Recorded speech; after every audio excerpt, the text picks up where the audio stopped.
Good morning, everyone. My name is Bill Padula. I'm with the funeral home. I'm going to be leading us in our service this morning. We're just getting some of being our first live stream, trying to get things worked out. We also are recording in case we're not actually live streaming, so then it can be put on later. But we did have, last number I saw was like 25 people who are trying to watch from home.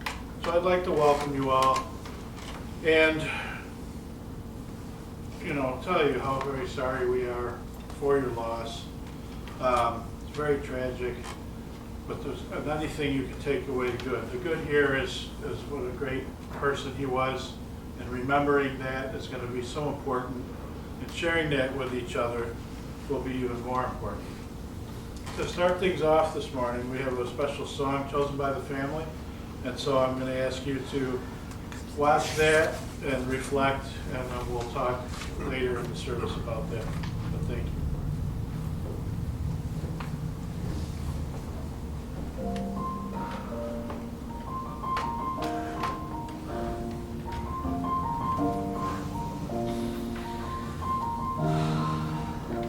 It's been a long day without you, my friend, and I'll tell you all about it when I see you again. We've come a long way from where we began. Oh, I'll tell you all about it when I see you again. When I see you again. Damn, who knew? All the planes we flew, good things we've been through, that I'll be standing right here talking to you. Found another path. I know we love to hit the road and laugh, but something told me that it wouldn't last. Had to switch up, look at things different, see the bigger picture. Those were the days, hard work forever pays. Now I see you in a better place. How come we gotta talk about family when family's all that we got? Everything I went through, you were standing there by my side, and now you gon' be with me for the last ride. It's been a long day without you, my friend, and I'll tell you all about it when I see you again. We've come a long way from where we began. Oh, I'll tell you all about it when I see you again. When I see you again.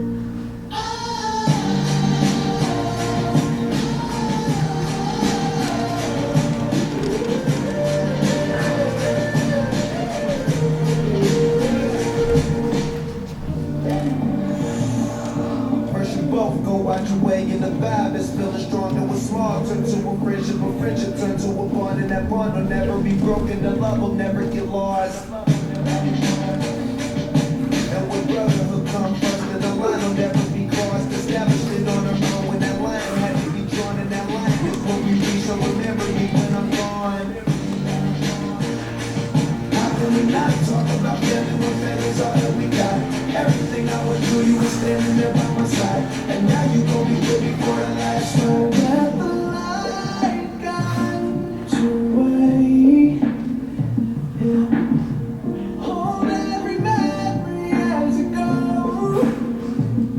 and every road you take will always lead you home. Oh, it's been a long day without you, my friend, and I'll tell you all about it when I see you again. We've come a long way from where we began. Oh, I'll tell you all about it when I see you again. When I see you again.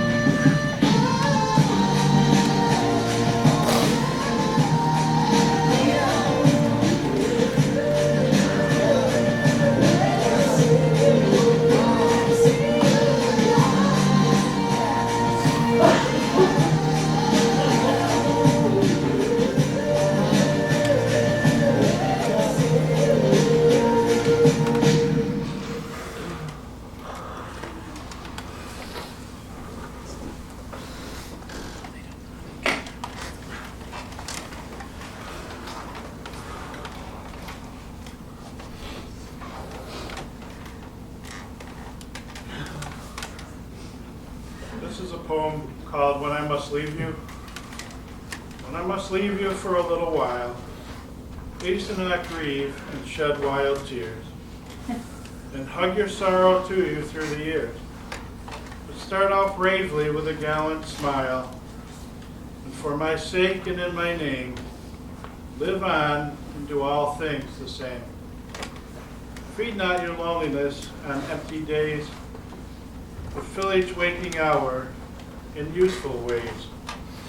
Reach out your hand in comfort and in cheer, and I in turn will comfort you and hold you near. And never, never be afraid to die, for I am waiting for you in the sky.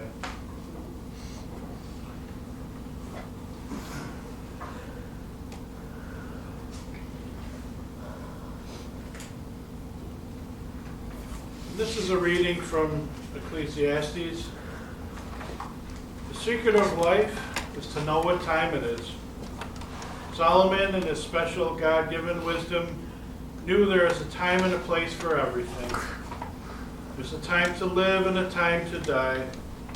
At the time of death, we often find ourselves confused and asking questions. Today is a time for mourning. Grieve, but not as people without hope. Jesus wept at the death of his friend Lazarus. We need not deny our feelings. God created us this way, and death is real. It is the last enemy, but it is an enemy. We are diminished. We have suffered a loss as a family, congregation, and community. The road back to healing includes the grief process.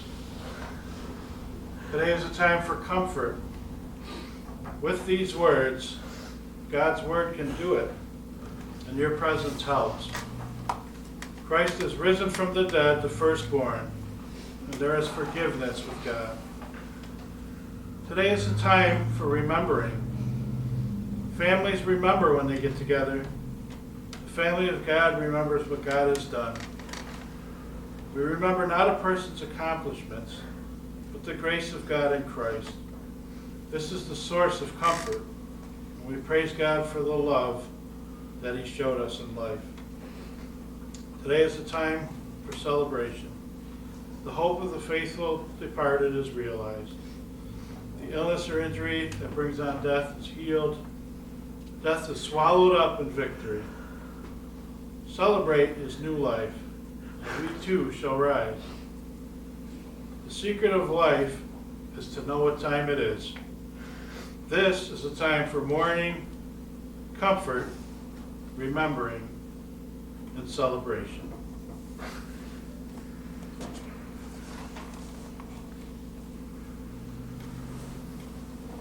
And to help us remember, I'd like to invite people if they would like to come up and share stories or memories, but in particular I'd like to start with Brenda as a poem that she's been asked to read by the family.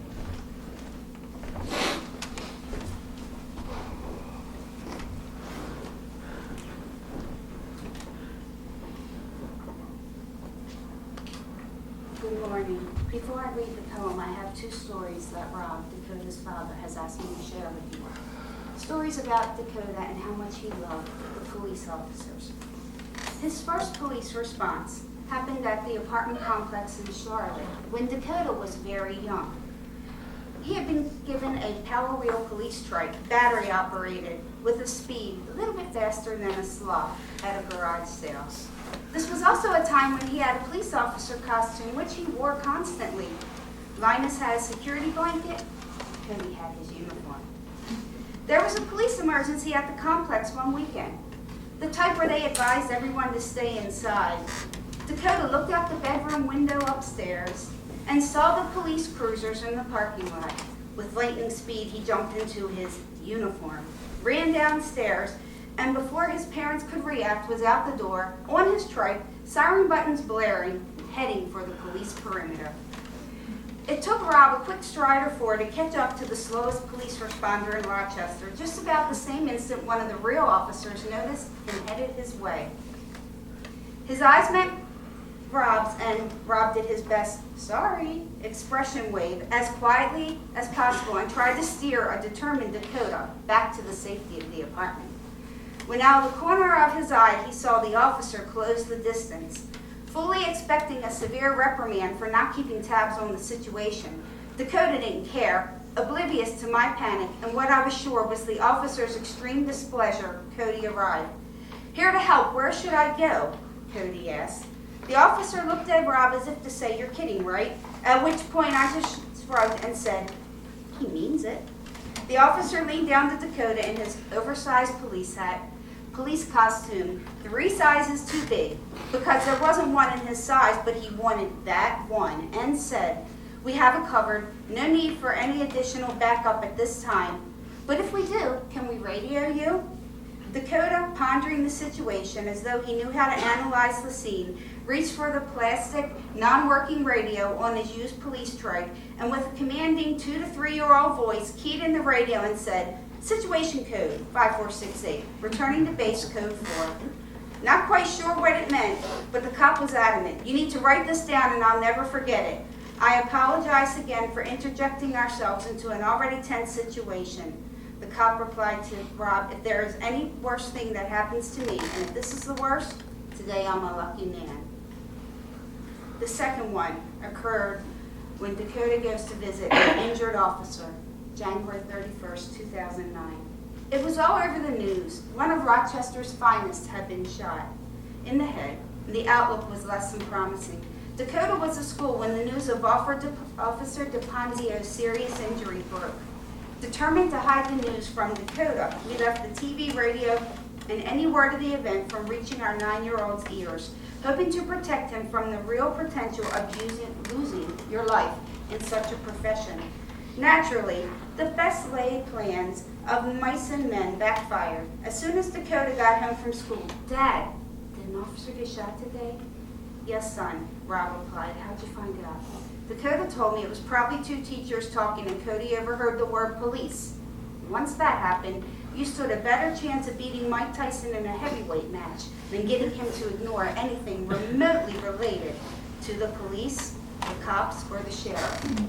Most kids liked Sesame Streets or Teletubbies back then, but not Cody. Fox was his favorite channel, and Cops was his favorite show. Bad boys, what you gonna do? Cops is filmed on location with men and women of law enforcement. All suspects are innocent until proven guilty in a court of law. He will quote it right along with the television announcer, and Lord help that poor soul who attempted to change the channel. Dakota did not just want to be a police officer, he thought he was a police officer. Is he going to die? Was Dakota's next question. He might, we just don't know. So all we can do is hope he will be okay, I said, trying to put a positive on it.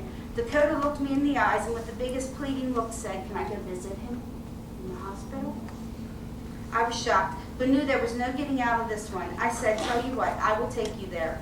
Knowing this first chance I could have to have someone tell him he couldn't go to the room was my first priority. Well, that was all Dakota needed to hear. He disappeared upstairs in a flash, coming back down with one of his small stuffed toys. Next, he decided to write out a card for the officer's mom in crayon and construction paper. All the while, I'm realizing this is beginning to mushroom out of control fast. Rob finally said to him, "I highly doubt there's any way we're going to get within a country mile of his room, but I will do our best." We got into the car and headed for Rochester General Hospital. Once we got there, and not knowing where to go, I picked a random hallway and started walking down. As luck would have it, we didn't get far when an officer was walking towards us. I stopped him, explained the situation, trying to give him the 9-year history of Dakota's police experiences and his wishes. I expect the officer to take things from him and head off with a thank you and saying he would be sure he got it. That's what I was hoping he would say. Nope, not today, not this officer. He looked at Dakota, looked at me, back at Dakota, and said, "Come with me." A dozen hallways and corners later, we arrived at the nurses' station. Only today, it was the newest Rochester Police Department location, boys in blue, and more badges than a police academy graduation. Ever get the feeling you're in it up to your neck and suddenly realize you have no idea what to do next? That was Rob right there.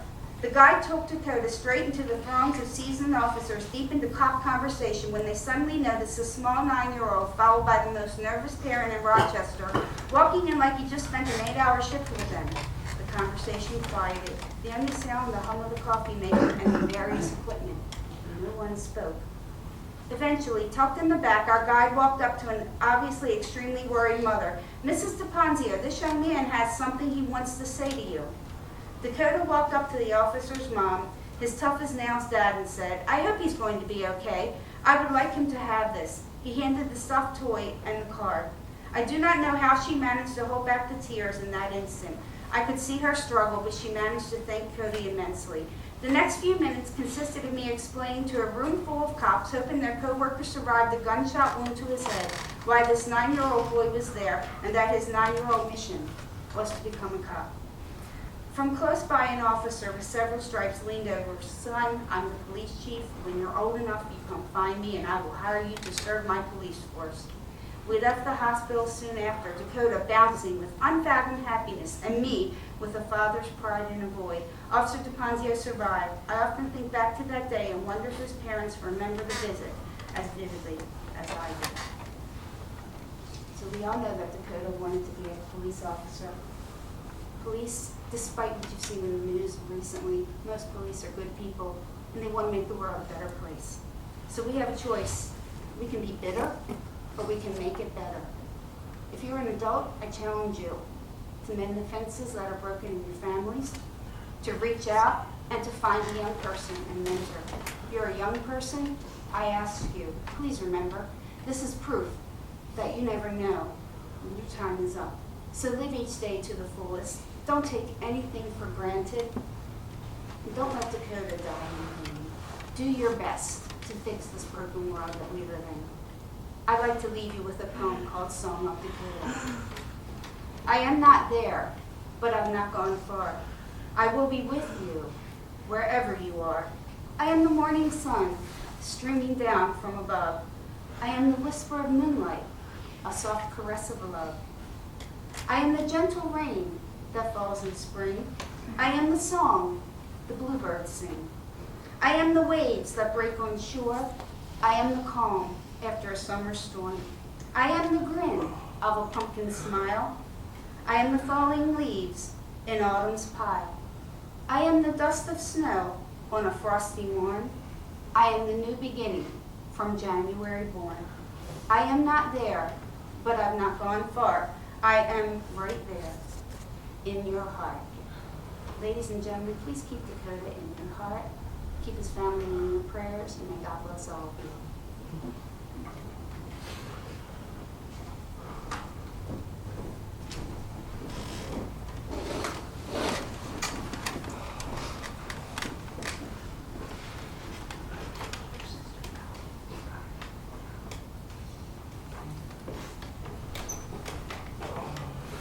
Thank you so much.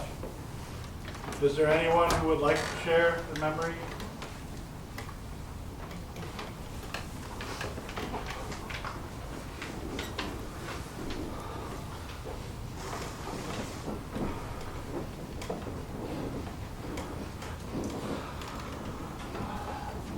Always the times he would invite you out to do something. Him being his brother, he would always make a big deal out about it, and he would always just invite me out to do stuff. And then he did it to, in the brother relationship we had, just cause problems in a way, but in a good way. And there was a time not long ago actually when I got my first job at a haunted house. And I came home from work that day and we sat down for like 2 hours just talking about it and how happy he was and everything.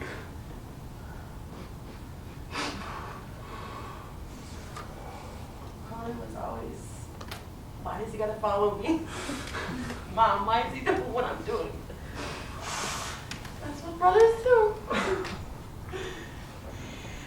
Every morning he would pounce at the stairs and hear him coming upstairs a.m. and I'm not a morning person. And he would come in my room and just flop down on my floor. Sometimes I didn't even know he was there. I'd wake up and it's like, dude, this is my space. Every morning. Every morning he was in there just either on his phone or just ranting about something or the other. And like his love for cops never stopped. We'd hear sirens down the road and he'd go running outside with his camera still. He still had to know what was going on. Had the police scanner on. Police scanner going inside the abandoned buildings. One time, he'd call me up and look where I'm at. I'm like, I used to go. He went in one abandoned building. I was so glad when it got shut down, when they locked it down, because I was so afraid of him inside. But I think he found a way in. that boy, he loved exploring. You couldn't keep him indoors for anything. He goes stir crazy in the house. He loved people, everybody, no matter who you were, black, white, it didn't matter who you were. His sidekick, his sister, the two of them constantly throughout the week, I think, talk daily.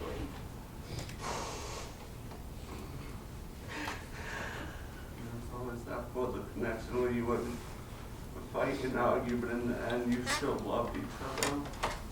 I just was growing older, we could have had more memories. The best ones we have are when we were younger. There's too many memories to pick from.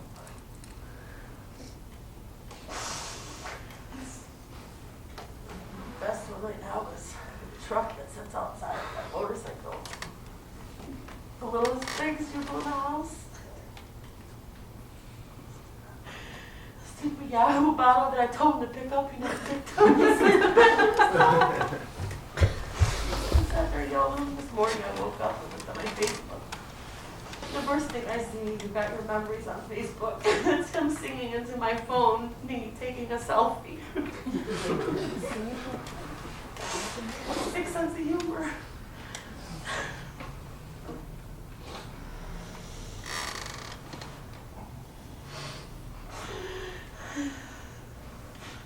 It's just unfair. It was stolen away. His life was stolen, but it wasn't his time.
Anyone else that would like to share with us?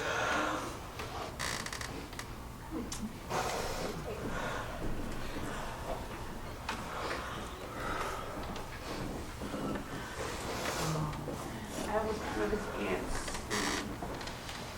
Like Brandon and Reed said, we butted heads, but in the end, we always made up. And one of the few times I definitely can remember is his 17th birthday. One of the things he wanted was taco dip. He wanted taco dip made. So he came over to my house, we made taco dip. I had a couple of friends that were there. Him and I were sort of dip and munching on it, and someone asked the kids some, and they went to get into it, and I wound up getting the biggest laugh because as soon as they went to get it and grab some of it, he made if I wish I had the sound, he made this growling sound, and he was like, my dip. I got the biggest kick out of it. And then there was his 18th birthday. He invited a whole mess of people out to go to Tilt with us, and it wound up being his mom, me, and a few other people. There was a, he got his photo, and Dee Dee wasn't there. I forgot who it was that did it, but he was all excited and whatnot when he was on stage and whatnot and everything. And Samantha was one of them he wanted a photo with, so I made sure he got his photo with Samantha. And still, I believe he's not here.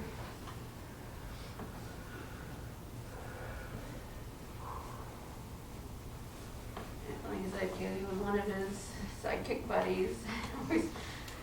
Where are you? I'm with Kaylee. Come over to my house. You come here. I have no way there. You guys got the car situation. So and so to bring you over.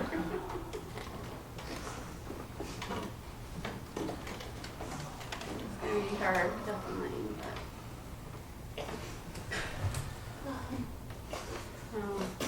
One other memory too was basically when my sister was in the hospital.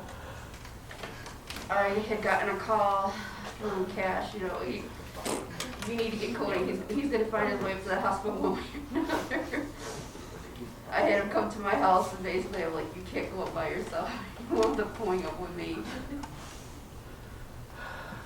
And he insisted he was going to stay the night. He was like, I'm staying. This is my mom. This is my Bob. But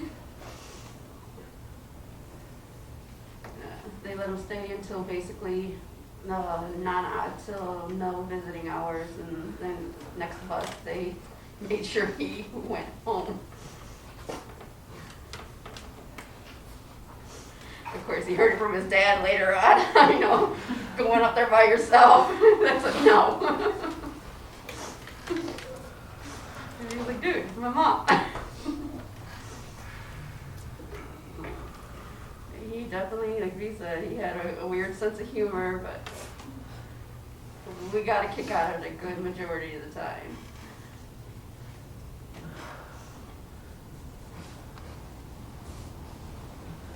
It's definitely going to be weird not seeing him around.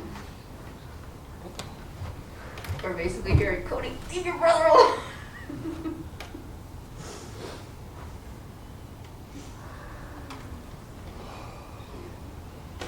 Definitely miss Cody. Love you.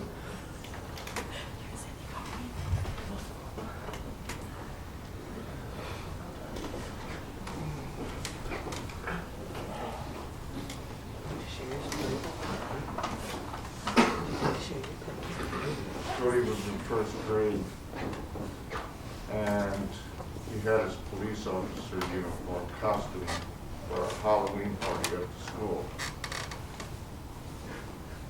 Me and his mom took him there, and of course me being a fanatic of Halloween as well, I dressed up. I was Snow White.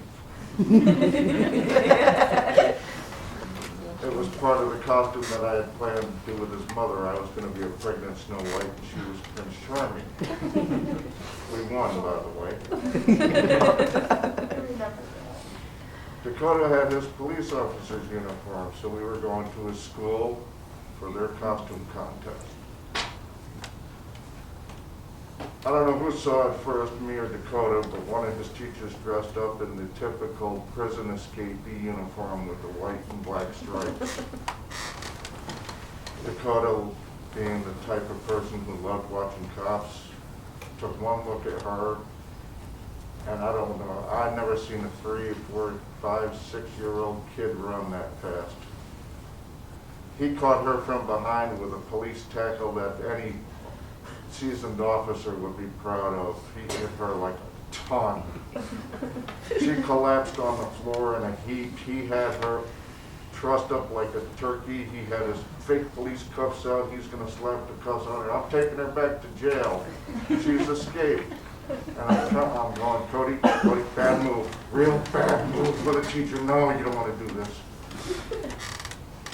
She was like, no, she played right along with it and just walked out with him. I can still see that kid behind it. It's like, he's just grabbing her by the legs. Oh shit, he hit her. Jesus. Oh my God, I couldn't believe that. God, he loved Halloween.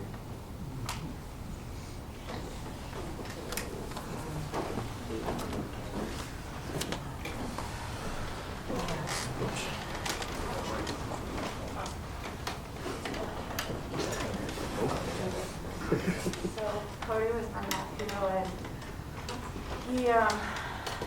he and I got fairly close as I've been staying with my family. And my daughter has gotten really close to Cody as well. She and Cody had a ritual in the mornings because they both woke up about the same time. He'd come up the stairs, she'd peek around the corner, and he'd scare her, and they'd say good morning, and they'd giggle, and she just really misses him, like, so much. He was a huge part of our daily life. I actually haven't been able to go home because I can't walk in and not see him and sit down. We all know we smoke. Sit down, smoke, and talk about our day. Like nothing significantly important. Just dye my hair. I met Serenity. You know, like just sometimes he'd be on FaceTime and I didn't even know it. I'd be interrupting him. But he was always good about it. He listened to me rant so many times about frustrations, and he was just so good. He was such a good nephew. He was such a good cousin. I remember a time when actually we was out of town, and I took all 4 of you kids up to Strong Museum, and Cody ran off on me. I got the 3 kids, and I'm looking for Cody. He was up in Fantasy area, up by the beanstalk. As an adult, I can't get up there. He's just sitting up there. I'm not ready to go yet. I said, well, we're going to go eat. Oh, okay, what are we eating? Came right on down. So he was such a good kid. He tried so hard. He had such passion. His most recent passion was his dirt bike, and I know he was joining a club to try and race. And I know his mom was scared, and I encouraged him. I said, you're young, you have no responsibilities. What if you're good at it? What if it turns into something? You know, you struggled in a lot of other areas. What if this is something good? And he took off. So. Me and my brother always had such a great bond. When he was a teenager, it wasn't as strong, but as he got more older, like past 18, we got close again. He was so excited when he heard he was going to be an uncle. He would, every time I came over to the house, I would give my daughter to my mom, and he would just take her away. And sometimes he would even walk around the block, and I wouldn't even know. I'll be sitting there like, where's Elizabeth? Where's Cody? Oh, they went around the block. Oh, thanks for telling me. Oh my gosh, but he loved being an uncle to that girl. My daughter always acted like sometimes that she wanted nothing to do with him, but still to this day, she still sister goes, where's Cody? I miss Cody. And it's hard to explain to a 3-year-old that Cody's not here no more. He was taken away. I miss him so much. I really wish he came back. He was supposed to come right back to my house. But I'll always cherish all the memories I had with him. He was literally my buddy. He came to me every time a girl problem happened, or he was just upset at the house. He would just come over, smoke, watch wrestling, hang out with all of us. I'm dearly gonna miss him a lot. It's really not gonna be the same not getting that phone call, him asking me to come over, or him saying he's coming over. I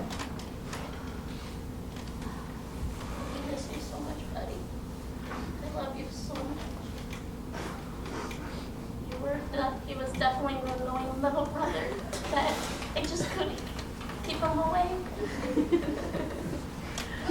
want to do what you were doing? He took me so many places. Last thing he took me to was the Blue Man Group. I was so happy. It was the greatest, it was a birthday gift technically, and I was so happy because I didn't really do anything for my birthday. He made my day. I love you so much, buddy. I really, truly miss you.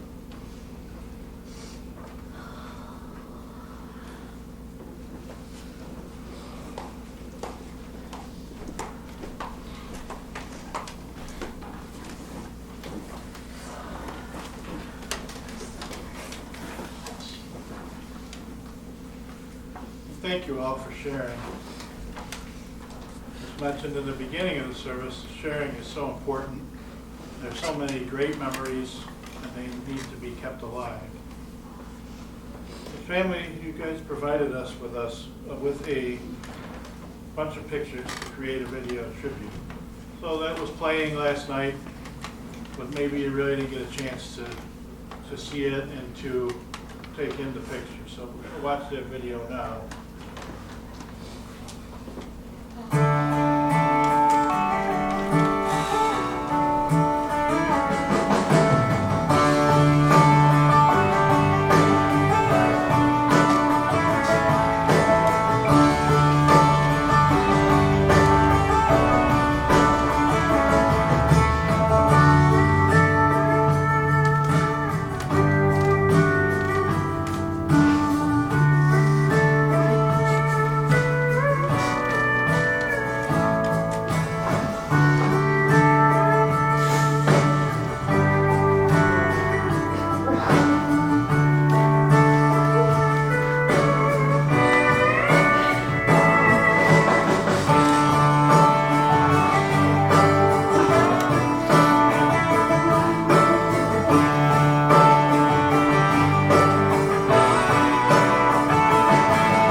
So again, I thank you all for being here for each other.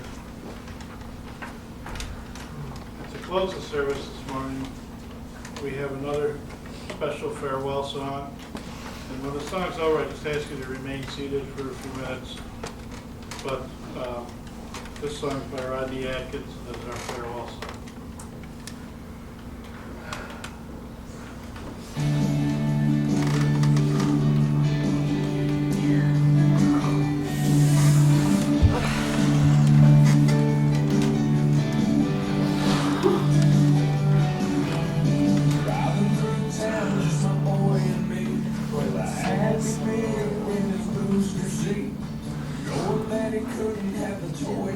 Nuggets were gone. A green traffic light turned straight to red. I hit my brakes and mumbled under my breath. His eyes went a-flying and his arms straight covered his lap.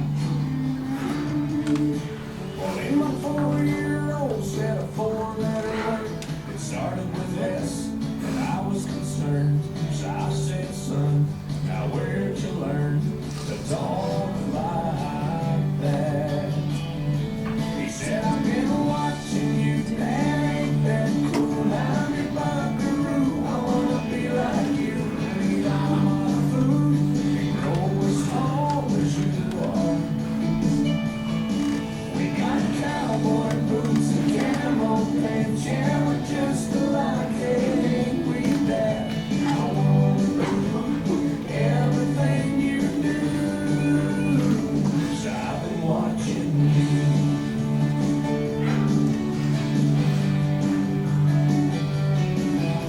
We got back home and I went to the barn. I bowed my head and I prayed real hard. Said, Lord, please help me help my stupid self.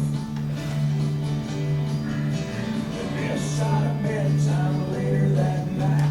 Turning on my son's Scooby-Doo nightlight. He crawled out of bed and he got down on his knees.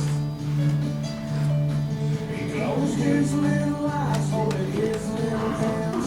Spoke to God like he was talking to a friend. And I said, son, now where'd you learn to pray like that? He said, I've been watching you, Dad, ain't that cool? I'm your buckaroo, I wanna be like you. Eat all my food and grow as tall as you are. We got bits and bags and old mama saying, yeah, we're just alike, hey, ain't we, Dad? I wanna do everything you do. So I've been watching you. Tears in my eyes and that deep in the hurts in my little hair is growing up. And he said, when I'm big, I'll still know what to do. 'Cause I've been watching you, Dad, ain't that cool? I'm your buckaroo, I wanna be like you. Eat all my food and grow as tall as you are. I hear all these strong Superman will be just like it, won't we, Dad? When I can do everything you do. 'Cause I've been watching you.